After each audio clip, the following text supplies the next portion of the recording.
আর এবার বাসন্তীর ছবি রাখবো আপনাদের সামনে, যেখানে বিজেপির প্রচারের সময় একেবারে তৃণমূলের বিরুদ্ধে হামলার অভিযোগ সামনে আসে। বাসন্তী বাজারে প্রচার করছিলেন বিজেপি প্রার্থী বিকাশ সর্দার, আর সেই প্রচারের সময় পুলিশি বাধার অভিযোগ।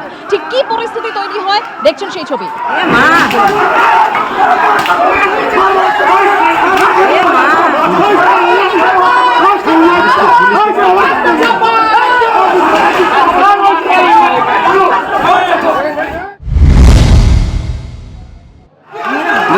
দেখি মেরাই ফেলে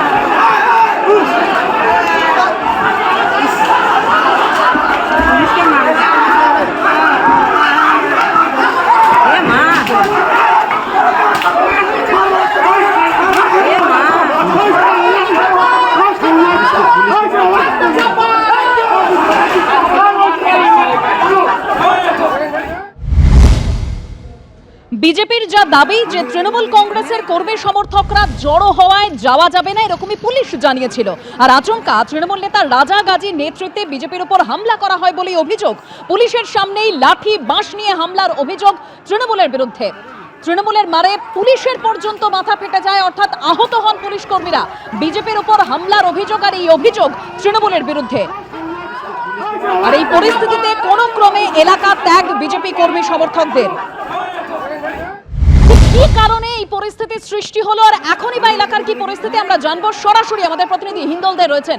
হিন্দল, একেবারে দেখো, এই পরিস্থিতির সূত্রপাত যেটা বিজেপির তরফ থেকে অভিযোগ করা হচ্ছে যে আগে থেকেই পূর্ব ঘোষিত এই তাদের এই প্রচার ছিল এবং বিজেপির তরফ থেকে সেই প্রচার করা হচ্ছিল। বেলা 1টা নাগাদ বাসন্তী বাজারে বিজেপি যিনি প্রার্থী হয়েছেন বিকাশ সর্দার এবং বিজেপি কর্মী সমর্থকেরা যখন প্রচার সারেন, প্রচার সারতে সারতে আবারও তারা যখন বাসন্তী বাজারের পিছন দিকে ফিরে আসেন, অর্থাৎ যেখান থেকে তারা শুরু করেছিলেন, সেই সময় কিন্তু বাসন্তী থানার পুলিশের পক্ষ থেকে বলা হয় ওইদিকে যাওয়া যাবে না।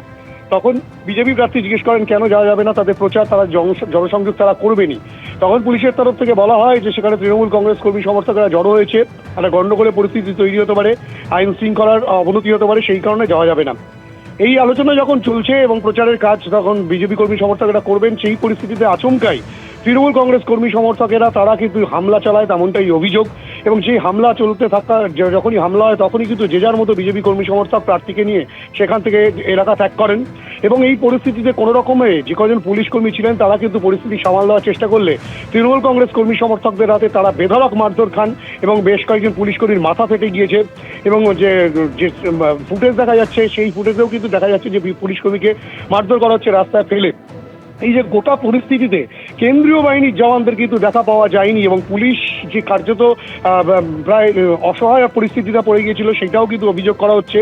এবং যেখানে বাসন্তীতে বারংবার গণ্ডগোলের ঘটনা, খুনের ঘটনা বিভিন্ন নির্বাচনকে কেন্দ্র করে ঘটেছে, সেক্ষেত্রে পুলিশ কেন সেখানে কেন্দ্রীয় বাহিনীর জওয়ানদেরকে মোতায়েন করলো না সেই নিয়েও কিন্তু প্রশ্ন উঠছে। এবং পুলিশ যে মার খেলো, বিজেপি কর্মী সমর্থকরা যারা মার খেয়েছেন বা তাদের বাইক ভাঙচুর হয়েছে, পরিস্থিতি এভাবেই উত্তপ্ত হয়ে ওঠে। ধন্যবাদ হিন্দল।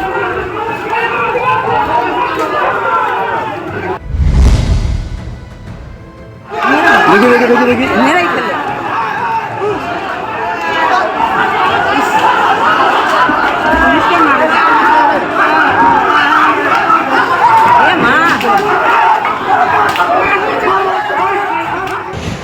দেখলাম বাইক ভাঙচুর করছে, ঠেকাতে গেলাম, হঠাৎ থেকে পেছন দিক থেকে বাসের বাড়ি মারল, পরে গেলাম উঠতে পারিনি, ইট দিয়ে ছুঁড়ে মারলো, তারপর লোহার মতো কিছু একটা মনে হলো, কি দিয়ে মারলো বুঝতে পারলাম না, কিন্তু ওদের কাছে আর্মস ছিল।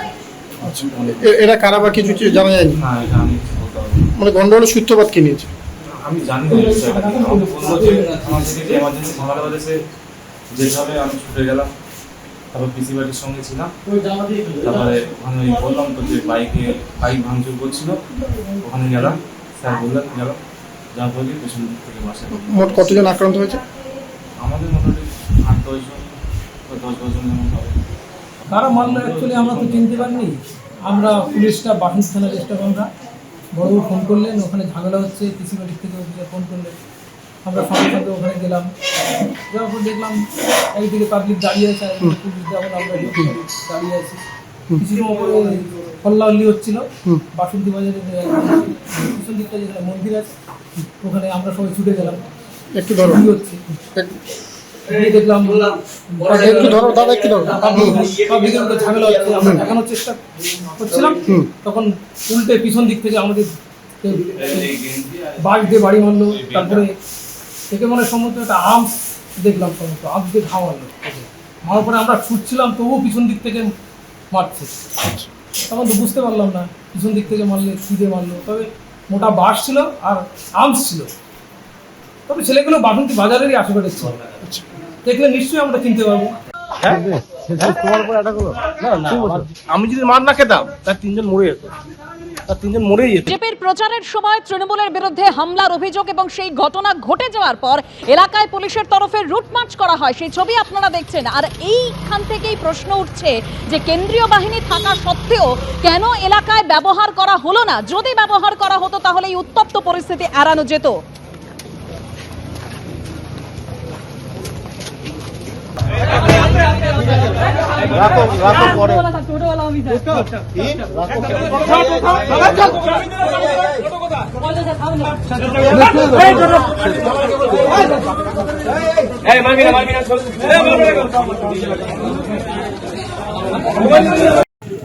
তৃণমূল কংগ্রেস ভয় পেয়েছে বাসন্তী বিধানসভায় আজকের বিজেপি জিতবে। জনগণের আশীর্বাদ নিতে আমরা জনসংযোগ প্রক্রিয়া করছি। পরিকল্পিতভাবে বাসন্তী থানার পুলিশ প্রশাসন এবং তৃণমূল কংগ্রেসের নেতা রাজাগাজী পরিকল্পিতভাবে আজকের আমাদের জনসংযোগ প্রক্রিয়াকে আজকে স্তব্ধ করে আমাদের যে সমস্ত বাইক, যে সমস্ত আজকের গাড়ি ওখানে ছিল সেই গাড়িগুলোকে আজকে ভাঙচুর করেছে। এখানে আজকে তৃণমূল কংগ্রেসের নেতাদের সাথে প্রশাসনিক বন্ধু বিডিও অফিসার যুক্তভাবে আজকে টাকার বিনিময়ে বিক্রি হয়ে গিয়ে এই বাসন্তী বিধানসভা তৃণমূল কংগ্রেসকে জেতাতে চাইছে।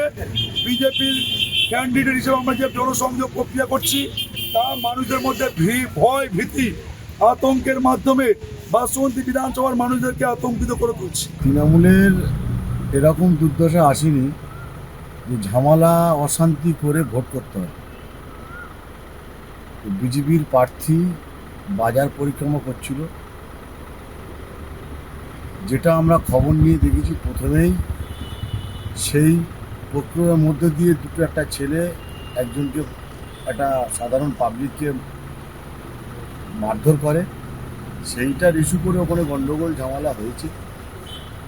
হওয়ার পরে ওখানে পুলিশের সঙ্গে বচসা হয়েছে, ঘটনা একটা ঘটেছে। পুলিশ প্রশাসন সেখানে গিয়েছে, আপাতত এলাকা পিসফুল আছে।